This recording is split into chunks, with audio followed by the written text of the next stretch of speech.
Para la parte práctica del taller vamos a ver cómo se toman cada uno de los signos vitales. ¿Ya? Vamos a partir por el pulso. Esto me dura así. Para tomar el pulso nosotros primero buscamos la zona anatómica donde se pueden buscar los pulsos. ¿Ya? Podría buscarlo por ejemplo a nivel de la zona anterior del codo, el radial, el cubital en la zona del brazo. Ocupo dos deditos, importante, no tienen que ocupar el pulgar porque el pulgar tiene mi propio, puedo sentirme mi propio pulso y alterar el resultado. Por lo tanto siempre trato de hacerlo con 2 o 3 dedos dependiendo de cuánta presión tengo que cargar. Cargo las yemas de los dedos y mantengo una leve presión, ¿ya? Y a medida que voy sintiendo voy desplazando para ver si lo siento más hacia un lado o hacia otro. Aquí ya sentí bien el pulso sin ningún problema. Y puedo sentir el otro, el cubital. Puedo ver enseguida tanto la frecuencia como que es un pulso que es rítmico y que se siente firme el pulso. Y puedo, yo una vez que siento bien este pulso, ir haciendo las comparativas con el otro pulso del mismo brazo, por ejemplo el cubital, y puedo ir comparando con el otro bracito, el radial y el cubital. Ahí está. Siempre uno trata de exponer un poquitito la articulación para que sea más fácil. Mientras más flectada esté la articulación, más difícil me va a hacer hallar el pulso. Pasa lo mismo en el caso del pie, en el pulso pedio, que tratamos de tensar la articulación. Pasa lo mismo, por ejemplo, en el pulso femoral, que tratamos de estirar la cadera para poder evaluarlo con mayor facilidad. ¿Ya? Eso con el pulso. Ahora, por lo general, mientras tomamos el pulso, uno si es muy hábil y diestro, uno puede tomar la respiratoria y la cardíaca al mismo tiempo. Por ejemplo, a veces la cardíaca es más fácil de calcular porque uno puede utilizar el saturómetro. Entonces, mientras ocupo los otros insumos, voy viendo dónde me acomodo a tomar la frecuencia respiratoria que no lo puedo avisar. Entonces, por lo general, para tomar la frecuencia respiratoria, vengo con el pulso y me pongo aquí. Y ahora estoy sintiendo el pulso, pero me estoy preocupando de ver la parte respiratoria del tórax, el abdomen, la parte de las escápulas, si es que hay aleteo nasal, pero tengo que hacerlo sin avisar al paciente y lo meto entre medio de las otras evaluaciones. A veces lo hago también con el saturómetro. Pongo el saturómetro puede ser en cualquier dedito de la mano, no hay ningún problema.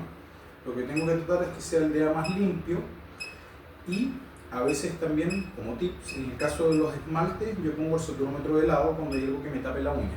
Si no puedo retirar el esmalte, sí, pero también es algo que me puede llevar más tiempo. Para cosas rápidas yo ponía el saturómetro de lado. Este saturómetro, si escuchamos, marca el pulso. Por lo tanto, hasta que yo no sienta que me marca de manera pareja el pulso, yo no voy a creer en las lecturas. Y una vez que me siente el pulso, yo puedo decir que ya está acoplado bien con la luz al pulso y me está captando una mejor saturación. ¿Ya? Ahora, recordar que la saturación se me puede alterar por frío, por suciedades, por alteraciones de la luz que me afecta alrededor, por la calidad del equipo, las baterías, etc. Por lo tanto, siempre tenemos que contrarrestarlo con cómo se siente el usuario. ¿Ya? En este caso, marca frecuencia de 90 y saturación. Y otra cosa que puedo hacer para asesorarme es tomar el pulso y tiene que tener relación con lo que escucho, lo que me marca el saturómetro. Entonces, mientras yo escucho el ruido, debería sentir más o menos el mismo pulso. ¿Ya? Como me marca el pulso, también puedo ir escuchando la ritmicidad, qué tan rítmico es. Por lo tanto, este es un ritmo que tiene un ritmo, una frecuencia regular, una frecuencia normal y un ritmo regular. ¿Ya? Eso con el saturómetro. Mientras tanto hago este tipo de test, como les explicaba, sin avisarle al paciente, yo voy a evaluar la parte respiratoria. En la parte respiratoria voy a evaluar la profundidad de las respiraciones. Por lo general la respiración normal tiende a ser nasal, también puede ser vocal, pero es una profundidad relativamente normal. No es ni muy profunda ni tampoco muy superficial. En los adultos no siempre hay cuadro o no siempre se notan los movimientos del abdomen, la respiración del adulto tiende a ser más torácica. En algunos pacientes, cuando es muy complicado de repente evaluar la frecuencia respiratoria, si lo permiten, uno puede poner de repente la manito en el pecho o la manito en el abdomen en el caso de los niños, ¿ya? Pero obviamente uno le tiende a avisar con ese tipo de gestos que uno está tomando el signo vital y me lo pueden alterar. Entonces, por lo general, uno trata de meter escondida la evaluación de la parte respiratoria, ¿ya? Otra cosa que yo intento evaluar de la parte respiratoria son los ruidos. La mayoría de los ruidos respiratorios por lo general se evalúan con fonendoscopio, pero cuando los ruidos son muy importantes se escuchan a simple vista. Ruidos agudos, ruidos graves no son normales en la respiración audible de manera normal. Por lo tanto, si yo encuentro ruidos extraños mientras ella respira, también lo considero dentro de la evaluación de la parte respiratoria. ¿Ya? Ahora, para tomar la presión, vamos a ir evaluando, utilizando distintos dispositivos. ¿Ya? Para el dispositivo digital, lo importante es, uno, que estén con batería los equipos. Dos, siempre en estos equipos, independiente de qué técnica a mí me han enseñado, todos los equipos vienen con una instrucción de cómo se debe realizar la técnica.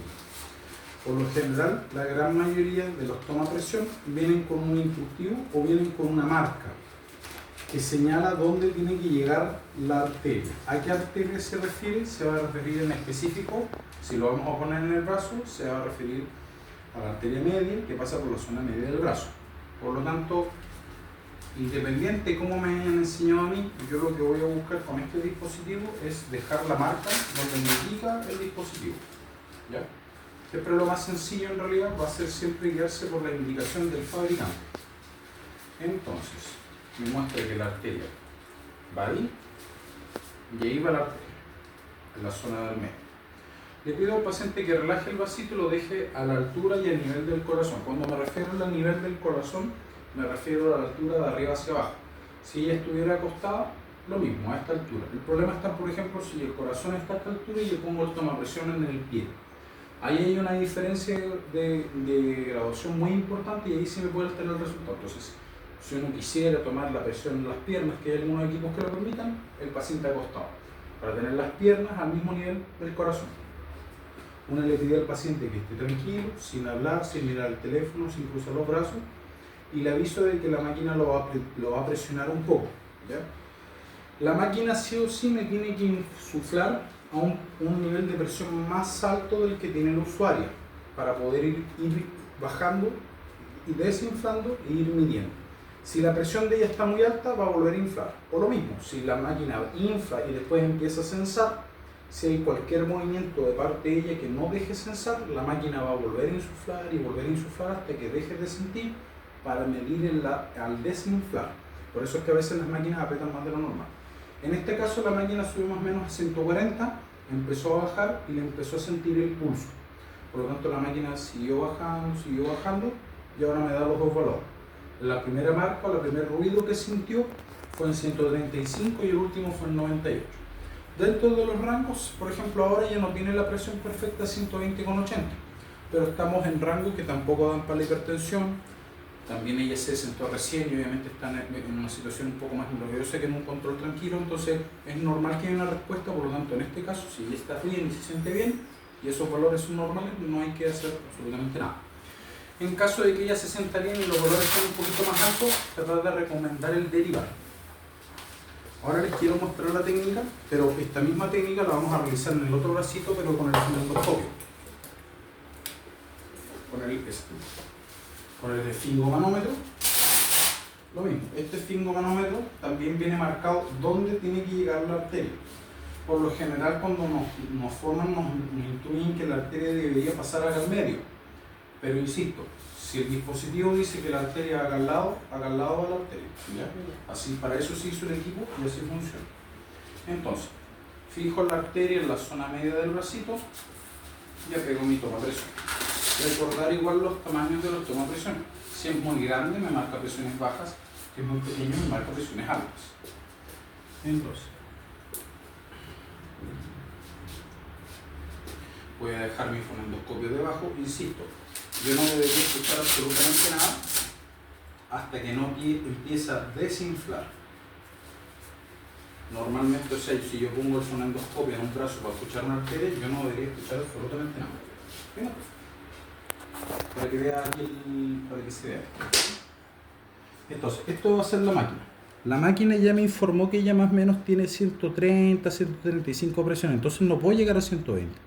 Tengo que inflar a más, por lo menos yo creo que lo voy a inflar hasta 140, 160 y debo ir bajando.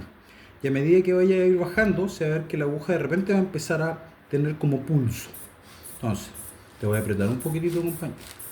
Voy a subir hasta 160 y ahí se fijan, la aguja baja lentamente sin que nada le interfiera. Y ahora, ahí empecé a escuchar el primer ruido. Y si se ve en la aguja, avanza y se detiene, avanza y se detiene. Yo lo veo reflejado con el ruido, hasta que de repente puedo escuchar el último ruido ahora. y ahora la aguja sigue bajando normal sin sentir el pulso. Entonces hice exactamente lo mismo que el dispositivo digital. Tomé la presión, apreté la arteria, impedí el flujo de sangre y a medida que voy liberando la arteria voy a ir escuchando el ruido de la presión sistólica y el ruido de la presión diastólica. Todos los equipos de presión utilizan más o menos este mismo concepto que se tiende a respetar. Como mostré en el video, hay algunos equipos que son más exactos que otros. Estos equipos son muy exactos, por ejemplo, en general yo los prefiero por sobre los equipos digitales, pero requieren conocer las técnicas y que yo tenga, por ejemplo, un fonendoscopio que es más caro, por ejemplo, que ocuparse equipos de presión digitales. Los equipos de presión digitales por lo general tienden a ser más económicos, más accesibles que otro tipo de dispositivos, por lo tanto son los más habituales y no requieren técnica. Con los equipos de muñeca, lo mismo. Hay algunos equipos de muñeca.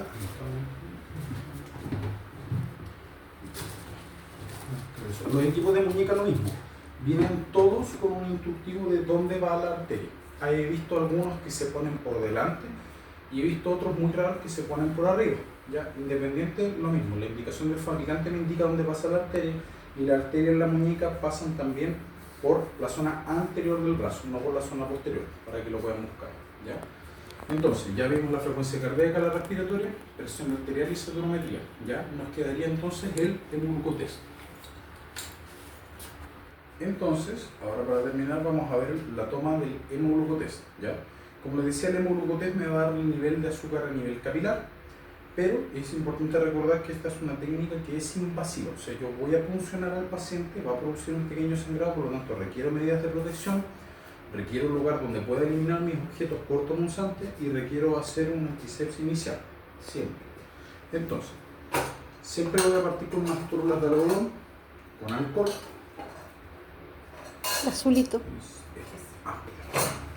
Este es alcohol, el alcohol de 75, exactamente un alcohol. Por lo general, cuando vamos a elegir un dedo para puncionar, puede ser en distintos dedos, no hay algo estructurado, pero ¿qué es lo que uno trata de evitar o de preferir? Tratamos siempre de preferir los dedos menos hábiles, dejar los dedos más hábiles para, obviamente, para tomar objetos, por lo tanto, nos vamos a ir a los dedos menos hábiles. Y nunca voy a puncionar la yema por la zona frontal, sino que me voy a ir a las zonas laterales de la yema justamente para que no haya problemas después con el tacto del paciente o menos contaminación. Y limpio en un solo sentido el borde del dedo. Voy a puncionar esta zona de acá. Entonces, una vez que ya tengo listo el dedo del paciente, voy a preparar mis equipos. ¿Cómo los voy a preparar? Voy a tomar mi hemoglucotest y por lo general mi hemoglucotest se va a encender enseguida en cuando ponga la cinta reactiva. Importante ¿qué es importante con la cinta? Tengo que tratar de evitar tocar esto. Si yo contamino, por ejemplo, tengo las manos con dulce, con chocolate y ensucio esto, el resultado va a ser alterado. Si yo con la gota de sangre de la mano la mojo, la diluyo con algo, va a bajar la concentración de azúcar, por lo tanto también me va a alterar el resultado. ¿Ya? ¿Qué más voy a necesitar? La lanceta para puncionar. Estas lancetas vienen con esta forma para ser utilizada dentro de este lápiz.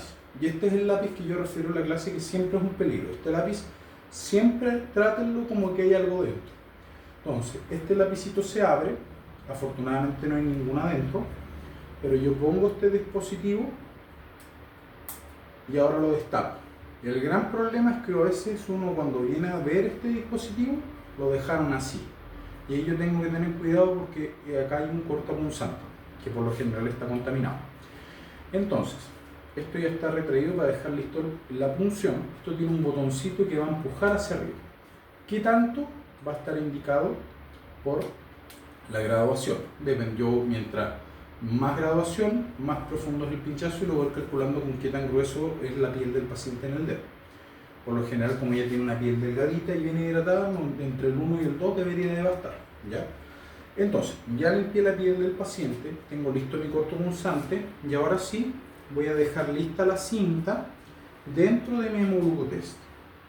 Pongo la cinta en el hemoglucotest, por lo general la máquina se enciende, me pide un par de segunditos de esperar y queda marcando la cinta con la gota, o sea, está esperando que uno deje la gotita en el borde de la cinta. Voy a tomar el dedito de mi paciente, le aviso que lo voy a funcionar, voy a hacer un pinchacito y esto funciona automático. ¿Puedo hacerlo con la mano si no tengo el equipo? Sí, pero obviamente puede ser un poquito más doloroso. Junté mi gotita de sangre y voy a ir suavemente con el borde del hemoglucotés a tocar el borde de la gotita. Y la sangre avanza sola. Si yo unto la tina encima de la gota, por lo general me puede tirar error. Hay que dejar que la gotita se deslice por sí sola. Le dejo un algodón al paciente para que se limpie. Mientras tanto la maquinita tiende a darme el resultado. Estos resultados tienden a estar en 5 segundos, extremadamente rápido. Apriétate un ratito. Considera obviamente pacientes que tomen anticoagulantes, la presión va a tener que ser de 1 a 2 minutos a 3 a 5. Y el hemoglucotés me va a dar un valor. Importante recordar, estos hemoglucotés especiales me está dando el valor en otra unidad de medida.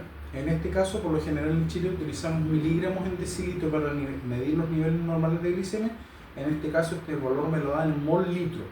No hay ningún problema. Se puede buscar la conversión, que la conversión debería ser más o menos unos 110 de glicemia, más o menos aproximadamente. No hay ningún problema con que me den el valor en otra medida, pero tengo que hacer la conversión. No es el mismo valor normal cuando ocupamos miligramos por decilitro a mol en litro, ¿ya? Pero ella tiene actualmente sus rangos normales. Como decíamos, las tomas al azar, lo importante es que la glicemia no esté por sobre 200 y no esté por debajo de 75. Y importante, y lo último, estos se eliminan en un basurero que puede ser basura domiciliaria porque tiene muy poca sangre, entonces no es necesario que sea un basurero especial, puede ser el basura domiciliaria. Pero lo más importante es recordar que yo aquí dejé un elemento cortopunzante que puede hacer que otras personas se pinchen. Si yo me pincho con una aguja contaminada, me tienen que tomar exámenes a mí y al paciente, y en varios tiempos, o sea, ahora, 3 meses más, en 6 meses más, entonces es bien molesto para el paciente.